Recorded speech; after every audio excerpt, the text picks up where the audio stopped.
అది ఒక అందమైన గ్రామము. ఆ గ్రామంలో రామకృష్ణ సురేఖ దంపతులు నివసించేవారు. రామకృష్ణ ఆ ఊరిలోనే పెద్ద భూస్వామి. సురేఖ భర్త అడుగు జాడల్లోనే నడిచే ఉత్తమ ఇల్లాలు.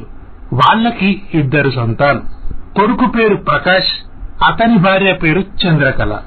ప్రకాష్ కు పెళ్లి జరిగి 3 సంవత్సరాలవుతున్నా వారికి సంతానం కలగలేదు. ఇక రామకృష్ణ కూతురు పేరు వైశాలి. వైశాలి డిగ్రీ చదువుతుంది. రామకృష్ణ వ్యవసాయం పనులు చేయించేవాడు. అలాగే తమకున్న వ్యాపారాలను కూడా చూసుకునేవాడు.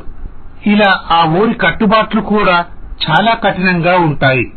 ఆ ఊరిలోని ఆడపిల్లలు మగపిల్లలు కలిసి మాట్లాడుకోవడం, తిరగడం, ప్రేమ అంటూ వెకిలి చేష్టలు చేయడం నిషిద్ధం. ఒకవేళ ఆ ఊరి కట్టుబాట్లను ఎవరైనా అతిక్రమిస్తే గ్రామ పెద్ద వేసే శిక్ష చాలా కఠినంగా ఉంటుంది.